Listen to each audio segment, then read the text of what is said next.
Znaš li ko te ljubi silno, ko te čuva dan i noć, ko ti daje izobilno, da odoliš vragu moć. Znaš li ko ti život dao, oca, majku, brata tvog, i ko te je obasjao svetim zrakom duha svog? Znaš li ko je umro za nas, bez koga ti znaš li to, i radosti obećate, ko ti sprema, znaš li to? Znaš li ko te ljubi silno?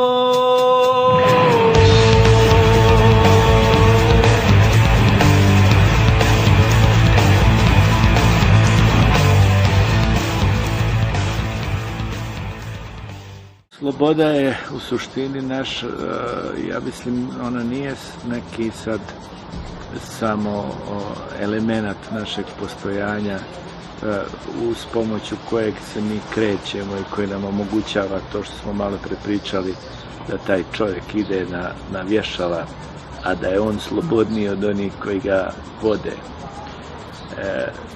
Sloboda je istovremeno poistovjećena, odnosno ona je isto što ili je, bolje reći, neodvojiva od onog što je cilj. Iako je ona put, ona je istovremeno i cilj. Dakle, sloboda je neodvojiva od ljubavi, a ljubav je opet neodvojiva od slobode. Sloboda je neodvojiva od vjere, a opet je vjera nešto što u sebe obuhvata, grli hrabrost. Ako pričamo o slobodi, nemoguće je da ne pomenemo hrabrost. Ako pričamo o hrabrosti, opet ne možemo da ne pomenemo sumnju. I opet, ako kažemo divna je sloboda, važna je sloboda, mi ćemo vidjeti, ako smo imalo razumni ljudi, da sloboda je istovremeno i naše veliko iskušenje. I zato će i Pavle, veliki apostol, reći: sve mi je slobodno, ali sve ne koristi. Dakle, u tome jeste Božja ta paradoksalnost Božje ljubavi, da on neće sad nas da hapsi ako mi idemo desno, lijevo s puta, padamo, prljamo se, ustajemo. On će uvijek da bude ono što jeste. On je uvijek isti. On je uvijek istina. A mi ćemo da se spotičemo i tako dalje. Međutim, šta je važno? Da naše oči, pogled, sve dok možemo da ih otvaramo, budu usmjerene ka tom cilju.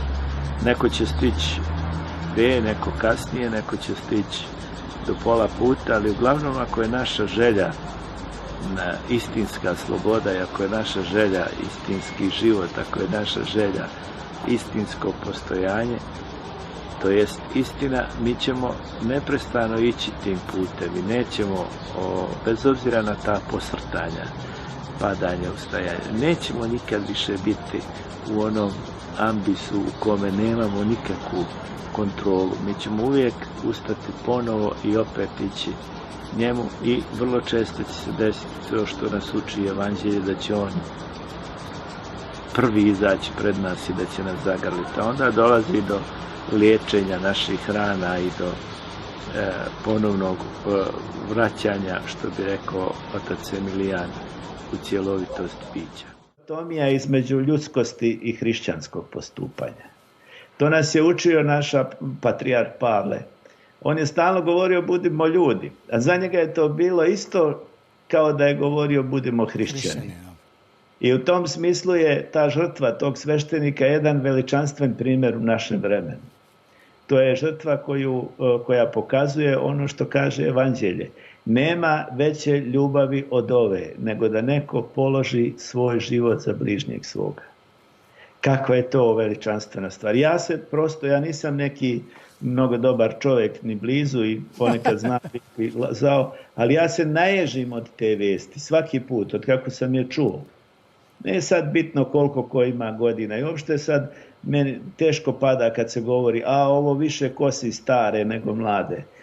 nekoga kad volite, nije vam bitno da li on ima 80, 90, 120 ili 10 godina. Apsolutno. Za vas je uvijek ta smrt strašna i taj rastanak.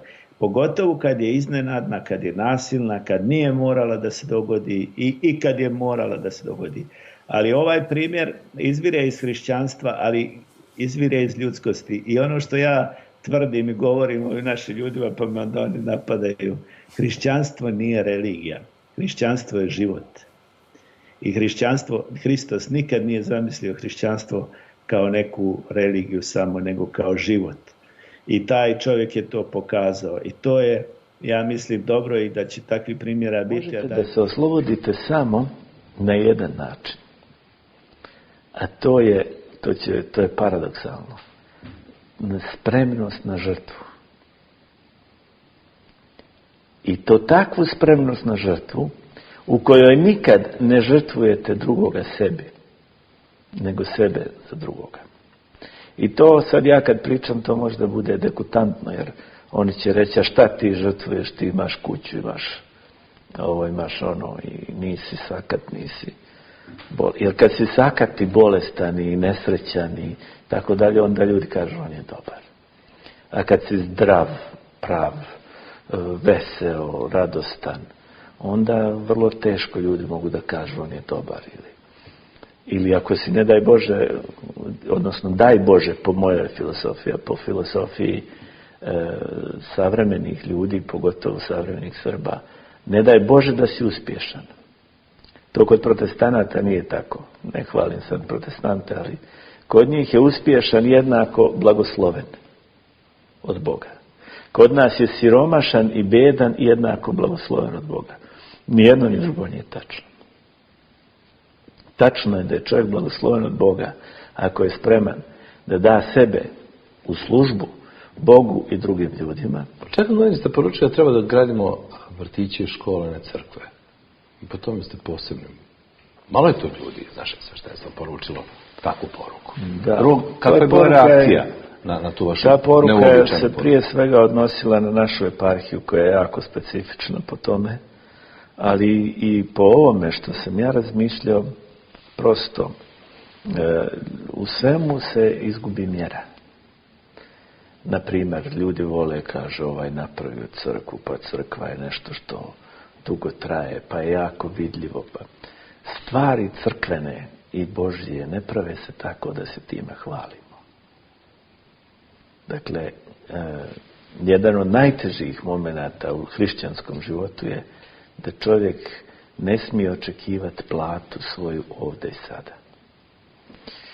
Ja sam primijetio da mnogi ljudi prave crkve da ih vide ljudi. To je jako ružno i tužno. S druge strane sam primijetio da, eto, kod nas se to na sreću još uvijek nije desilo, ali mnogi od tih ktitora su negdje po zatvorima i čudima i tako dalje. Što ajde, nosila ga dobrina. Nego treća, najveća problematika koju sam ja vidio, da su nam bolnice u jako lošem stanju. Da čovjek, ne znam, ja sam vodio svoju majku po bolnicama u posljednje vrijeme. To je užas. Ne možete da, nije sad stvar u tome da li je neki hirurg veliki talenat ili majstor da operiše nešto. Nego stvar u tome da nema papira, da nema peškira, da je prašina po podu. To je nedopustivo. A s druge strane, nekako mi se učinilo da se niko na to ne osvrće. Što se tiče škola, naravno da imamo škola koje su, ne znam, ugašene po selima, ali po gradovima, gdje se sad narod najviše naselio, to bi trebalo da budu najljepše zgrade. Jer se djeca obrazuju svime što vide. Ne znam, ovdje 50 metara odavde škola, dok nije došao neki direktor koji je malo mlađi čovjek, nije bilo WC-a u koje su mogla da idu normalno djeca. Pa zar je to teško? A s druge strane, lako ćemo napraviti crkvu ili možemo da se molimo i pod drvetom, ako budemo ljudi. A ako ne budemo ljudi, zašto će nam te crkve? I to je, mislim, ovako sad ja kad kažem, mislim, izgleda malo i tužno. Nisam ja protiv crkve. Kako bi to moglo biti? Protiv hrama. Ali ne smijemo hram pretpostaviti ljudskosti. I to je ono što je bivalo i što biva. Evo mi u Mostaru obnavljamo hram, ogromni hram. Šta vrijedi hram ako nema ljudi? A nema ljudi. A opet, kad sam bio s patrijarhom Pavlom, kad sam rukopoložen za episkopa, on me podsjetio da se tamo u tom hramu tukli i svađali Srbi 70. godina 20. vijeka. I onda kaže, ne trebamo razmišljati što su nam ga srušili Hrvati, muslimani, nego da nismo možda mi krivi što je srušeno. Mislim da je pravda priznati svoju nepravdu. I to je možda najteža i najveća pravda koju čovjek može u ovom svijetu sprovesti. Uvijek govorio, ne meni, nego Hristu. Ne ispovjedaš se meni, nego Hristu. I to imamo veliki primjer Jovana Krstitelja koji je po svemu, su ljudi misle da je on Mesija, pa on kaže, gle jagnje Božje koji uzima grijeh svijeta za život svijeta, i u tom smislu sve usmjerava ka njemu. Dakle, to je smisao pravog duhovnika, ne da ljude okreće prema sebi, jer je on, kakav god da je, on je jadan i nesrećan. Ako ih usmjeri prema Bogu, onda je on jedan divan znak pored puta koji u stvari u dobrom pravcu pokazao putniku.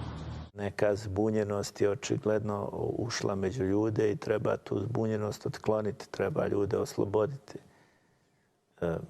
Prije svega, ja mislim, i to je bio neki moj cilj, zato što sam nekako htio da skinem tu masku onoga o čemu ste vi govorili, o ozbiljnosti, namrgođenosti, neke posebnosti, da uđem među ljude. Ja stalno im govorim, ljudi, ja sam isto kao i vi, ja sam jedan od vas, a oni bježe od mene, ne, ti si nešto više od nas ili nešto, ti si manji od nas. Ne, mi smo svi isti i svi smo isti pred Bogom i to bi trebalo da bude nekako, trebalo bi to da postavimo tako stvari. Naravno da čovjek u svojoj slabosti, on želi sebe da predstavi da je bolji, da je ljepši, da je pametniji. Što nije slučaj sa vama? Vi često javno izjavite suprotno. Pa ja izjavim suprotno, ali ne mislim suprotno, što je najgore. Uglavnom je problem u tome što mi svi mislimo da smo bolji nego što jesmo, ali definitivno ja moram da to kažem, zato što prosto znam svoje drame u svojoj duši, svoje lomove, i na taj način želim i druge ljude da oslobodim, da i oni koji slušaju, kojima moja riječ nešto znači, da mogu da slobodno kažu da su slabi, da su nemoćni, ali da je moćan Bog koji nas podiže, i to je ono što je jako važno, da to ne bude izraz naše slabosti, nego izraz naše moći, odnosno moći da priznamo da smo nemoćni. U tome se onda projavljuje Bog. A kako se onda ništa ne gubi od te vaše moći kad sve to tako izjavljujete i ljudi naprotiv i dalje u vama gledaju gotovo savršenog episkopa? Ma ne gledaju, nego je meni smiješno, na primjer, ja volim taj svoj neki prolazak između ljudi i tu čujem neke nevjerovatne stvari. Prekjuče sam imao jedan vrlo prijatan doživljaj. Na primjer, prolazio sam preko pijace i to je s nekog drugog ugla, i sad neka žena koja tamo prodaje, ona se uvijek srdačno javi, ja se javim njoj i ona me pita da li sam služio tu i tu. Ja kažem, služio sam. Jesi, kaže, vidio moju sestru. A to je, na primjer, ona misli da ja sad odlično znam i ko je ona i ko je njena sestra, zato što ona zna ko sam ja. I to nije ništa bezobrazno. U stvari ja znam ko je ona i ko je njena sestra, ali ne mogu u trenutku sad da se sjetim, pošto se radi o drugom gradu i drugim ljudima i koji žive i daleko u svijetu, ne znam ja. Ali sam se brzo snašao. Međutim, taj osjećaj da smo mi kao familija je vrlo lijep i vrlo prijatan. Meni je jako važno kakve su naše ulice ovdje u Trebinju. Meni je jako važno kako ljudi razgovaraju, kakav je njihov jezik. Jako mi je važno kakva se muzika sluša. Jako mi je važno kako se ljudi odnose jedni prema drugima. Mnogima se to ne sviđa i mnogi misle da se ja tu pravim važan, ali ja mislim da je to moja služba. I naravno da volim da i mene drugi opomenu i da kažu i mnogi to uzimaju sebi za pravo, ali ja se ne ljutim na to i gledam da se iskorigujem. Ali definitivno ne može se crkva svesti samo na hram. Ja ću vam sad reći da ne postoji taj nož, taj kamen, ta sablja, ta puška, taj metak koji može da vas ubije opasnije gore od riječi. I ne postoji ništa drugo, veće, bolje, ljepše, snažnije, moćnije, kreativnije od riječi, a što vas može izgraditi. I to sad kad govorim možda još uvijek nisam eksplicitan ili jasan. Ali evo pogledajte kako je važna riječ. Kad vam je do nekog stalo, kad nekog volite,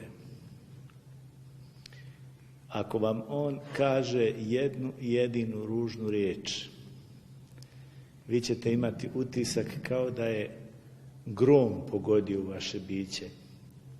Kao da vas je neka granata pogodila u onaj krajeugao kamen vašeg postojanja. I ništa vas neće moći ponovo izgraditi i nadoknaditi tu nesreću i tu ranu osim riječi. I to riječi onoga opet do koga vam je stalo. Najbolje od onoga koji vas je i povrijedio. Fraiko i ja pričamo kako je opasno da pričamo puno o tim stradanjima Srba, stradanjima Hrvata. Zato što tako vrlo lako ljude okupimo u tom strahu, na toj krvi koja je realna. Ali kad pričate ljudima o stradanju drugih i o tome da morate da volite drugog, pa ma ko on bio i ma kako se zvao i ma koje nacije da je, onda nećete imati puno slušalaca ni puno sledbenika. Ali to je naš put, to je teži put. Uglavnom, svi ljudi, ja mislim, na neki izvjestan način upadaju u to magnovenje, u tu maglu, taj ambis. Sad sam se sjetio kako je moja majka mi pričala kad je umirao moj otac. Te noći tu se desilo mnogo zanimljivih momenata između njih i nekom, ali to sad nije bitno. Koliko je bitno da je on govorio o njoj, drži me, ne daj mi da padam u ambis. Dakle, držala ga je za ruke i dok ona drži za ruke, on ima osjećaj da ne pada u ambis. To je jedna vrlo slikovita, književna, kakav god hoćete, metafora koja je za mene neprocjenjivo važna. I ona ga je tako držala i onda se on više puta vraćao iz tog ambisa u toj želji za životom. Rastanak jedna smrt za onoga koji voli onoga koji odlazi. Ali u stvari tu dolazimo do nečega što je najbitnije kad je riječ o rastancima. Rastanak je važan jer se smrću smrt uništava. Smrću se smrt pobjeđuje. Hristos je smrću smrt pobjedio. Dakle, rastanak je važan da bismo mi shvatili šta nam taj neko znači. Rastanak je važan i u odnosu na prostor. Jer mi tek kad iz nekog prostora izađemo, mi shvatimo šta je taj prostor za nas značio. Nego si prosto neko koje postoji, a u stvari nestaje. I onda dolazi to pitanje suštinsko kuda ja ovo letim, šta se ovo zbiva. I u jednom trenutku sjetiš se Boga i on te kao nekoga ko pada u ambis ima takvu ruku, nema ljudsku ruku kao što je imala moja majka u odnosu na mog oca, nego ruku koja te prosto vraća u prostor gdje možeš da hodaš i gdje možeš da odlučuješ da li ćeš desno, lijevo, pravo, da li ćeš da sjedneš, da se odmoriš, da li ćeš da piješ vode ili nećeš da piješ vode, da li ćeš da pjevaš, da li ćeš da plačeš. I tad odjednom počinješ da ga poštuješ i da gledaš na njega kao na biće koje te spasava. I onda se grčevito hvataš za Boga. Jer si bio u tom magnovenju, u tom propadanju koje prosto za koje nisi imao rješenje. Mogu ti je neko ponuditi alkohol, neko drogu, neko bilo koje zadovoljstvo, ali ti si uvijek bio svjestan da je to, da si privremeno, ne znam, se neđe zakačio za nešto, a da u suštini je pad neminovan. Kad se čovjek uhvati za živoga Boga, on ne može više da ne shvata šta znači biti s Bogom, što kaže naslov opet jedne knjige, ali biti s Bogom je u stvari okrenuti svoje lice Bogu. I to kad se dogodi, to je onda već tad čovjek postaje na izvjestan način vjeran, a to znači postaje s nekim svezan, on postaje za nekog vezan, on postaje, ja mislim, na izvjestan način biće koje uhvati vezu sa istinskim postojanjem. I onda sam rekao da imam potrebu da kažem nešto vrlo važno. Da u taj grad dolazim već 12 godina kao episkop, da sam dolazio prije kao sveštenik. I da se uvijek osjećam isto. Da ulazim u jedan od najljepših gradova na svijetu, najskladnijih, najprirodnijih, nekako sređenijih u odnosu na okolinu. Grad okupan suncem i tako dalje. Ali imam jedan osjećaj kao da je moj brat stariji, za koga ja ne mogu da uzmem potpunu odgovornost, ali je moj brat pretuko nekog vrlo lijepog i nevinog dječaka. I ja nisam imao uopšte taj osjećaj da će to tako na ljude da dejstvuje. Tamo su neki ljudi plakali, prilazili, grlili me. Neki čak koji su bili poznati vojnici u tom ratu. Misleći na to što se dogodilo u ratu, na tu strašnu, da kažemo, nesreću i to bombardovanje Dubrovnika, koji je bio, ja sam to izučio, on je bio, pitao sam ljude koji su bili vojnici na jednoj strani, toj strani JNA, pa kasnije srpsko, crnogorsko i tako dalje. Nije bitno, nisu svi ljudi zli. A ljudi su mi rekli, bombardovali smo grad. Odbrana je bila nikakva. Ne znam zašto smo to radili. Bila je i ta stvar da mnogo ljudi nije htjelo to da radi i da su neki vadili te osigurače, ne znam kako se to događa, ali su neki ljudi komandovali da to rade. Dakle, ljudi su ubijeni u gradu, nevini, civili. Znamo da je prva žrtva, jedna od prvih žrtava, taj pjesnik Milišić, koji je bio Srbin. Ali ta psihologija protiv koje ja kao episkop moram da se borim. Dakle, psihologija. Naših tamo ima 10%, njih je 90%. Udri po svima. Ta vojnička psihologija, koja nekad može biti možda u nekom ratu opravdana, je za mene kao episkopa nemoguća. Jer ja znam da svaka smrt za majku tog djeteta ili čovjeka koji pogine, s njegovim gubitkom je to gubitak cijelog svijeta i cijelog života i džabaju i sve. Koliko je puta mene su me pitali, pa ti si se ispričao u Dubrovniku, pa i oni su bombardovali Trebinje. Mama čoveče, ako nisi sposoban da zatražiš oproštaj, ti nećeš biti sposoban ni da oprostiš. Ako nisi sposoban da oprostiš, pa jesi li onda čovjek? Ako nisi sposoban da zatražiš oproštaj, pa jesi li čovjek? Ali kažu, zašto moramo uvek mi da budemo ti koji smo taj primjer ljubavi i dobrote, nikad to nije na drugoj strani. Ja pričam ono što se prigovara, ali da li je vaše mišljenje da... Moj odgovor na tu glupost je, dobro, jel trebamo mi da budemo kao oni? Da ćemo da uzmemo handžare pa da koljemo? Ili da pravimo logore pa da stavljamo ljude u gasne komore? Je to odgovor? Ali nisam ja nerazuman u tom pogledu. Da sad sam ja neki sentimentalni koji misli, ne znam, ja ljubav, samo ljubav, nego je u stvari tu ima i dosta racionalnog i dosta razumnog. I u tom smislu se ja ne plašim takvih prigovora, niti im se čudim, niti mislim da su oni nešto presudno važni, ali mislim da je moja služba to koliko mogu da pomognem svom narodu na način na koji mislim da je hrišćanski i mislim da je hrabar. Primate udar? Jako volim da budem hrabar, ali to je isto i znak da se borim protiv sopstvenog kukavičluka, koji sigurno je opcija, ali lakša opcija. Ko opet može da kaže neću ništa da imam s Bogom? Ako je u svim knjigama piše da nas je Bog stvorio, da nas voli, da nam želi dobro.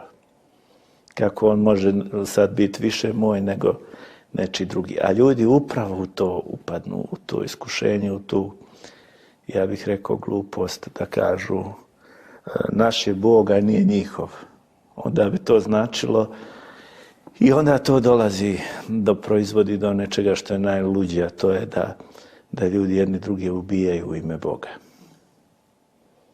To je strašno. A to je već rečeno u svetim knjigama, u Svetom pismu piše da će doći vrijeme kad će ljudi misliti, kad vas ubiju, misliti da Bogu službu čine. A to proizilazi iz takve filosofije. Znači, Bog je moj i sve što ja radim za njega. I to je pagubna i opasna misao. Zašto baš Petar, zapitat ćete se? Stoga jer se Petar ljuti, Petar plače. Petar je slab i kolebljiv.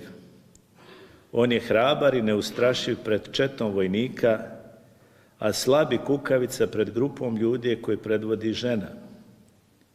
Petar vjeruje prije svih i više od svih, govoreći Gospodu, ti si Hristos, sin Boga živoga. Ali Petar se i odriče Hrista uzviknuvši, ne poznajem tog čovjeka.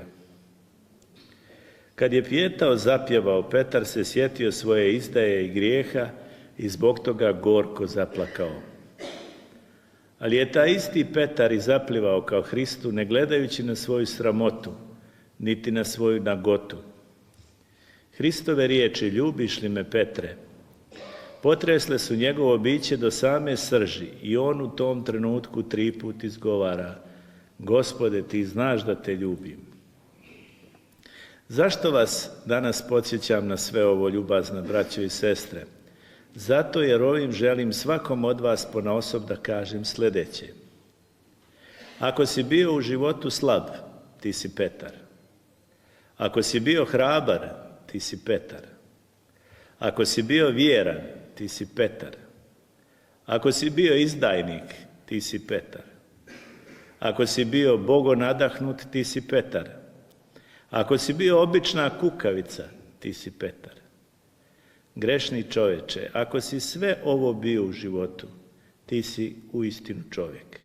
Ono što ja pokušavam da naglasim i da pokažem ljudima, čak i time što vrlo često se ne oblačim u ove haljine, mantije i to što sve radimo, to je jedan moja želja da ja ljudima kažem da ja ništa nisam bolji od njih, time što sam u ovo obučen.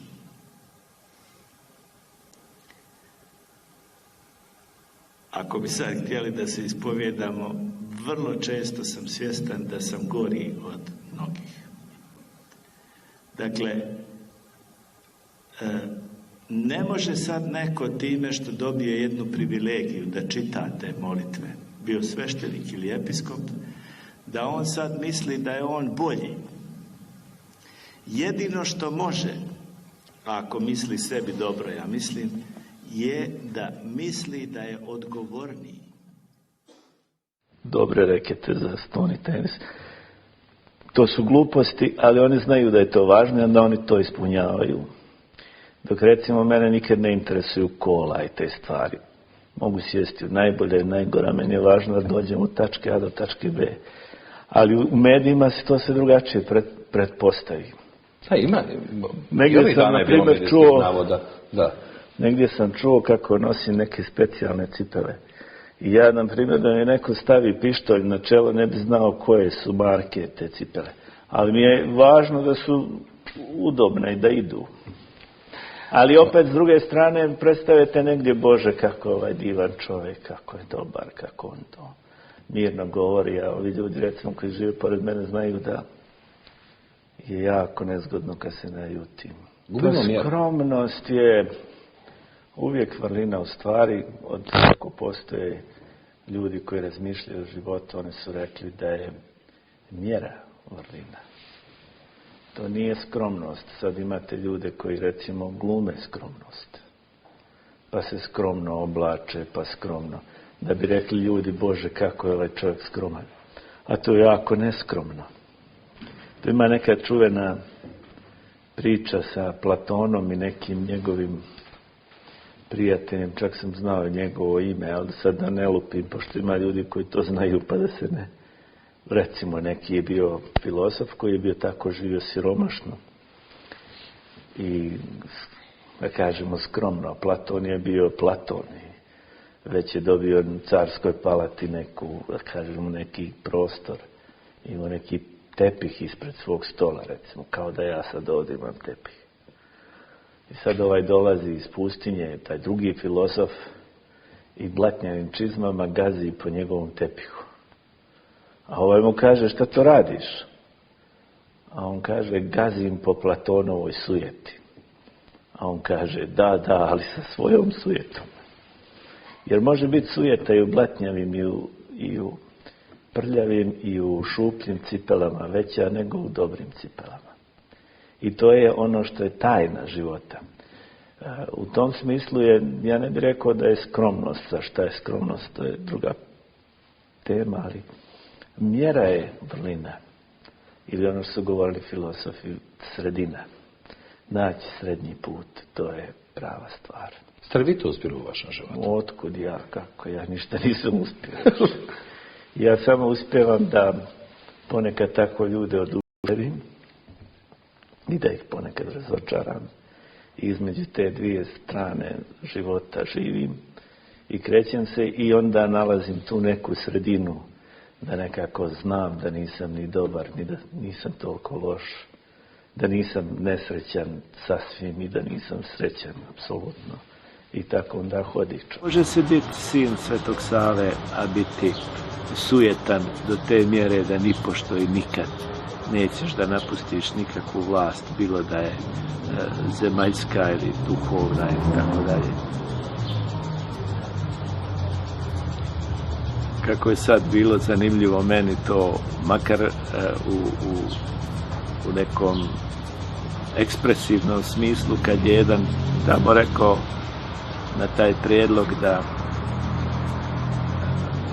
ja idem u Njemačku, pa kaže kako će on ostaviti bogatstvo, podrume, hotele, ne znam ja šta. To je toliko meni bilo prijatno da, mada to nije lako ostaviti, da kažem nisam ja to pravio za sebe.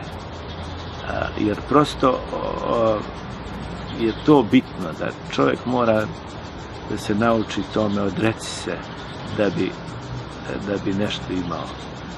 Onaj ko hoće da ima život, mora da ga izgubi.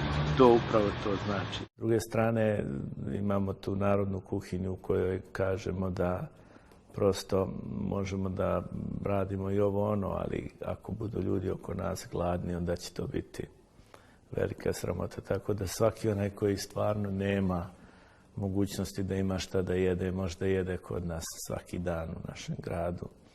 I to opet su osjetili drugi ljudi, pa nam sad već malo više pomažu. I naša opština i crkvene opštine i neki ljudi, pojedinci koji imaju osjećaj za druge, a koji su, možemo slobodno reći, bogati. Koliko ljudi vam dolazi? Negdje između 90 i 105 ljudi. Zavisi, neki odustanu, neki se novi pojave. Svaki dan imaju ručak i večeru u pravom smislu te riječi, topli obrok i to ne plaćaju ništa. Ali ko su ti ljudi, to određuje socijalno. Ovdje u gradu ne određujemo mi. Mi imamo nekoliko domova gdje su stare bake, gdje idu naše sestre i nose im preko vikenda hrane i svega ono što je potrebno.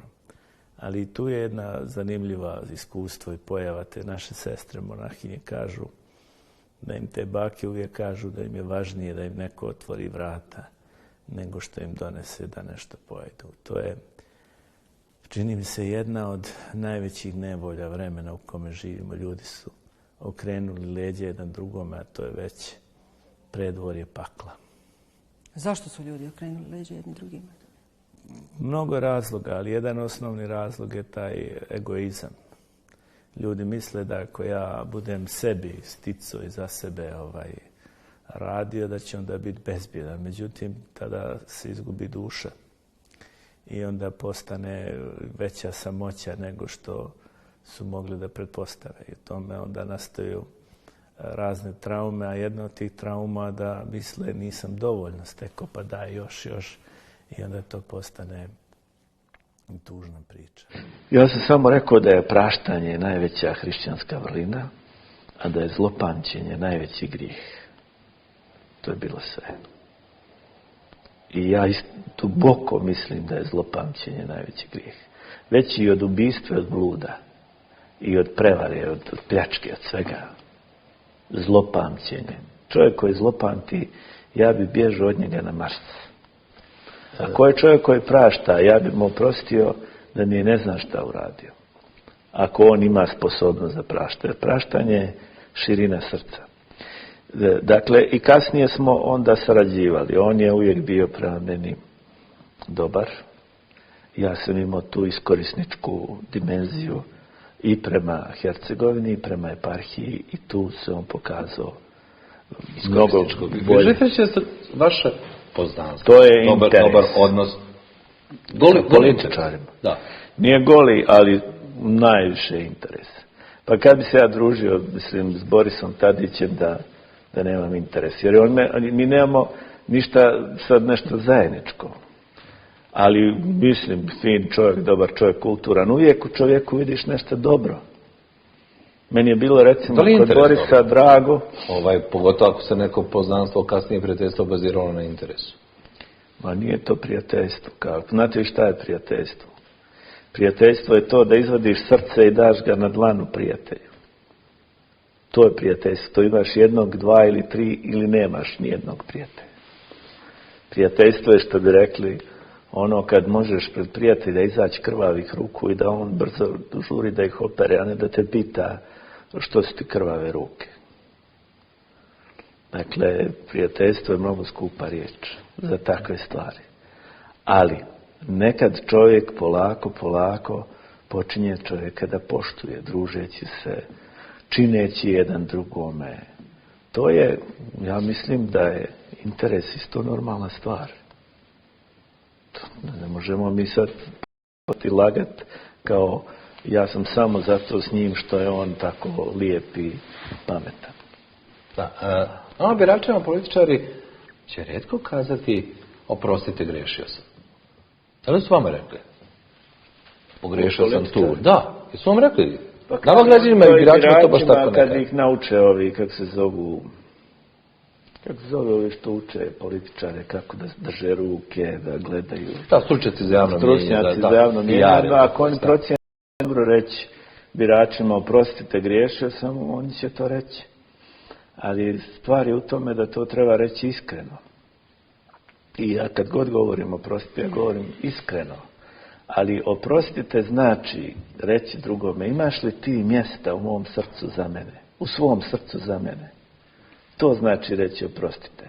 A ne to kao pao ovaj onome na noge, pod noge. Tako, mislim, meni je to smiješno. Ja se, mislim, sad tu nešto pravim, ja kao šta sam ja. Dakle, ja se nikog ne bojim. Ja mislim da je to neki Božji dar, ali neki genetski, kako bi rekli, predispozicija. I u tom kontekstu ja pred te ljude izlazim onako, ali imam tu svijest. Hercegovina je moja, kako bi rekli, moj vrt. U tom vrtu imam ljude, životinje, cvijeće, travu. Moram da to nekako uradim. Pa onda moraš da ideš kod Tadića, još češće kod Dodika, kod Putina sam bio. Zašto nismo kao Sveti Sava koji miri zavađenu braću i Sveti Sava koji ide kod neprijatelja i pravi prijatelje? Pa zato što mi ne vjerujemo kao Sveti Sava. I zato što mi vrlo često vjerujemo u ono što je i Svetog Savu najvjerovatnije natjeralo da umre kao putnik na brodu. Mi vjerujemo u politiku, mi vjerujemo u zemaljske sile, mi vjerujemo u careve i kraljeve i te njihove moći koje su vidljive. I nekako nam je lakše ljudima je lakše da povjeruju u vidljivo nego u nevidljivo. I u tom smislu je sledovati Svetom Savi, u stvari sledovati Hristu. A to je uvijek mučeništvo, to je uvijek put na Golgotu. I sasvim je razumljivo zašto ljudi biraju te široke i lakše puteve. Zato što taj put u stvari je onako vidljivo prostran, lijep i tako dalje.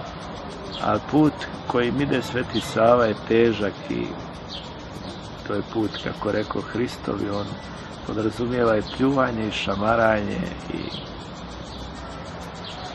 i mržnju, zlobu ljudi, ali podrazumijeva i tu, kao što rekoh malo čas, hodenje kroz smrti da bi se došlo do života. Ne može se proći vrata, raja ako nisi prošao vrata pakla. Ne može se pobijediti smrt bježanjem od smrti. Ne može se nositi krst izbjegavanjem krsta. I u tom smislu je na nama to da li ćemo da zagrlimo krst ili da zagrlimo Boga, odnosno njegove noge i da ih operemo suzama da bismo živjeli, ili ćemo da sad onako kao mali samozamišljeni bogovi idemo kroz ovaj svijet i prihvatamo samo one koji nam govore bravo, bravo i koji nas hvale i koji nam se dive i koji nam aplaudiraju kao onom u Koreji mučeniku ili kao bilo kom mučeniku zemaljskom. Što su ljudi koji imaju novac proglašeni za zle, a oni koji nemaju za dobre, što je isto velika glupost. Čovjek nije bitno da li ima ili nema novac, nego je bitno da li ima i nema dobrote. Jer novac niti će ga učiniti boljim, niti će ga učiniti nemanje novca boljim, niti će ga učiniti imanje novca boljim. Uglavnom je stvar u tome da li je neko čovjek ili ne čovjek, nije pitanje nečega materijalnog, nego je pitanje nečega izvanredno duhovnog. Mediji u Srbiji, nakon vašeg odbijanja da prihvatite poziciju mitropolita, su se raspisali da je vaša ambicija zapravo da jednog dana postanete patrijarh, nakon Irineja. Imate li te želje i ambicije? Nemam, zaista nemam tu ambiciju, ali znam da mi niko to ne vjeruje i to je, zato neću mnogo da se pravdam. Mogu ovako da ispovjedim, ali definitivno nemam ambiciju da budem patrijarh jer je to užasno teško i ovo što sad radim, ali mislim da je moja ambicija bi bila da radim sa ljudima koji mogu ne samo da nešto nauče od mene, nego i od kojih ja mogu da U vrijeme ovih... Joj, tu stvarno mogu da se ogriješim, jer stvarno ne znam da sam ja negdje javno rekao da sam protiv gej parade. Ali znam da sam govorio o tome da mi je užasno što se o tome toliko priča. Pa zamislite da se priča o tome, da ljudi pričaju o svojim odnosima sa ženama. Da bi bilo degutantno. Dakle, Zvučite da su najveći, pa dobro, ne najveći, ali jedni velikih svjetskih romana napravljeni na temi ljubavi muškarca i žene, tako da... Da, ali u velikim romanima... Dakle, to je tema koja doživljava... Da, u velikim romanima nikad ne ide do banalizacije toga. A mislite da ovdje ide?